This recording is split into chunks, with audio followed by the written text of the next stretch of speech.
Eh oui, quel tifo, magnifique tifo déployé dans les tribunes du parc hier. Cet hommage, Jérôme, ça t'a plu à Jean-Paul Belmondo, passionné du PSG, investisseur au début des années 70, vice-président pendant un temps. Quel hommage, messieurs, c'était beau, hein, ce qu'on a vu au parc hier. Magnifique, belle ambiance. C'est vrai qu'on a tendance à critiquer l'ambiance au Parc des Princes à juste titre par moment, mais là ils sont sortis sur les matchs de Ligue des Champions. C'était magnifique et sportivement le PSG était attendu au tournant. Les Parisiens ont répondu présent, victoire 3-0 contre l'AC Milan qui était demi-finaliste de la saison dernière, un succès qui relance Paris après la claque reçue à Newcastle il y a 15 jours. Paris prend seul la tête de son groupe avec 2 points d'avance sur Dortmund et Newcastle. Luis Enrique est resté fidèle à ses principes, schéma tactique identique, 4-4-2 mais compo différente. Exit Gonzalo Ramos, retour de Vitinha dans le couloir gauche. Alors cette question, messieurs, Jérôme, Jean-Mi, Pascal, la victoire contre Milan, est-ce qu'elle crédibilise la méthode Luis Enrique, supporter parisien? On vous attend au 32-16. Jérôme, est-ce que ça y est, ça crédibilise la méthode Enrique? Bah écoute, oui, plus ou moins. Ce que je veux dire, c'est qu'on ne peut pas non plus mettre de côté, abandonner trop facilement comme ça cette belle victoire du Paris Saint-Germain contre un des favoris du groupe.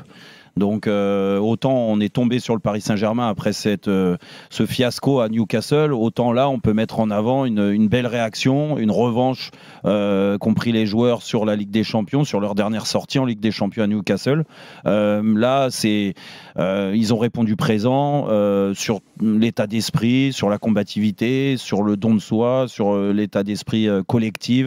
Ensemble, je pense qu'il y a une chose, et Luis Enrique est avec bien sûr parce que ça reste un groupe avec un chef d'orchestre qui est l'entraîneur, qui est Luis Enrique, et tous les grands clubs aujourd'hui s'appuient automatiquement sur un entraîneur qui a sa personnalité, qui met ses idées en place, et c'est lui qui est garant de tout ça. Et aujourd'hui, du moins hier soir, tout ce qu'on a vu sur le terrain, bien sûr qu'il est responsable. Donc ça crédibilise bien sûr sa méthode.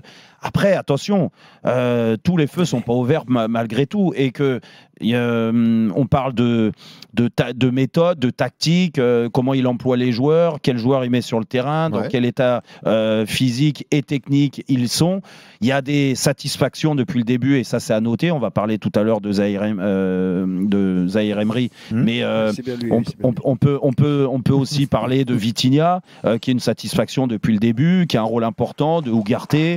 Mbappé, j'en parle même pas parce que de toute façon il peut être génial à tout moment dans un match. On peut parler d'une défense qui commence à prendre ses repères aussi, d'un Lucas Hernandez depuis qu'il est là, qui est très performant, très régulier. Ça c'est la réalité. Après oui, il y a des bémols à mettre. Moi le bémol, et c'est pour ça que je donne la parole à Jean-Michel et à Pascal pour parler de la méthode de Luis Enrique, j'attends de voir parce que je suis encore sceptique contre une équipe qui va avoir beaucoup plus de fluidité dans son jeu, beaucoup plus de créativité, beaucoup plus de joueurs de talent dans le milieu de terrain.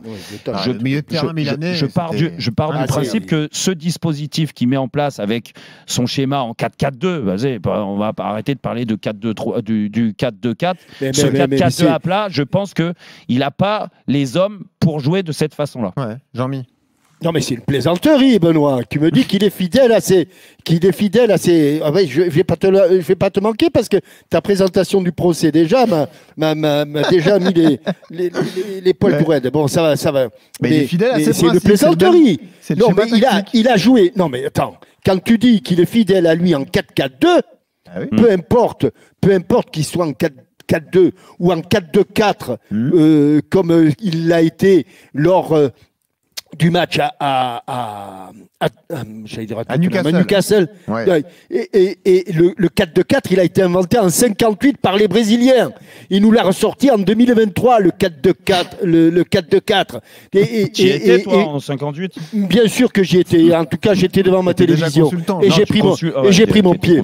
Et quand tu joues un 4-4-2 avec 4 joueurs offensifs, et quand tu joues un 4-4-2 avec 3 joueurs offensifs, c'est pas du tout la même chose.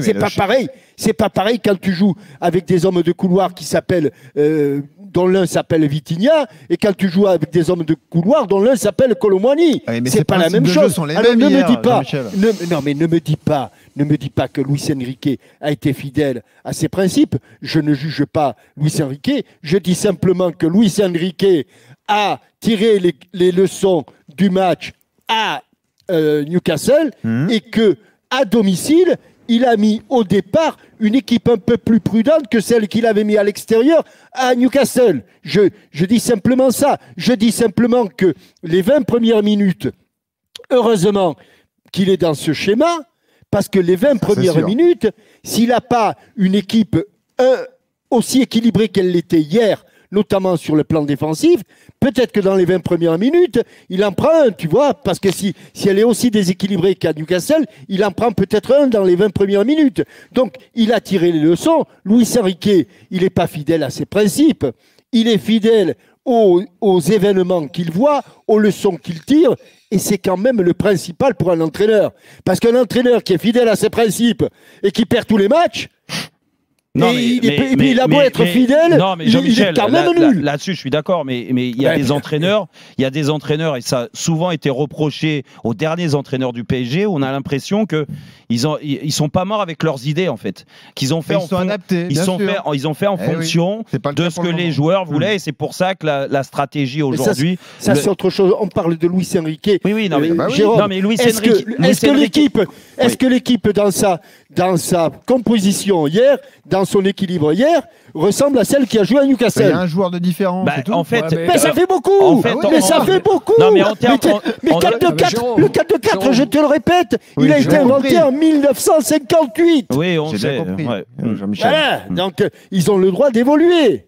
C'est vrai que toi, tu as évolué parce que le dernier match en 58 que tu as commenté, derrière, tu as quand même été beaucoup plus performant. Je commentais pas encore, mais j'étais un téléspectateur averti. Il y avait des petits joueurs qui s'appelaient Garincha, Zagallo, Pelé, Didi, Vava. C'était des petits joueurs de football, Jérôme, tu vois. Ils n'ont laissé aucune trace dans le football mondial. Rien. Non, c'est vrai. Pascal, tu voulais me poser une question, Pascal. Non. Tout d'abord, parce que vous avez parlé assez longtemps. Tout d'abord, c'est bien quand tu regardes les matchs, que tu aimes l'équipe Paris ou pas. Belle ambiance. Ça fait plaisir de voir que qu'il y a cette belle ambiance avant match. Ça a été il faut reconnaître les choses. Ensuite, quand tu as un entraîneur qui te dit, pour moi l'important c'est de gagner. Déjà, c'est qu'il sait qu'ils n'étaient pas en place les 20 premières minutes, parce que si par malheur ils prennent un but, derrière défensivement, ça va, tu as été costaud avec Paris, mais si tu n'as pas un Mbappé qui te fait la différence à tout moment, et puis le gamin là dont on va parler, tu peux te poser des questions. Parce que quand le coach il te dit l'important c'est de gagner, c'est qu'il a vu qu'il n'était pas en place et qu'à Milan, ça ne va pas être la même chose. Mais d'ailleurs, vous allez voir, on va l'entendre, il a dressé un constat assez lucide après le match. Luis Enrique, il reconnaissait un début de match compliqué, même si c'était beaucoup mieux par la suite.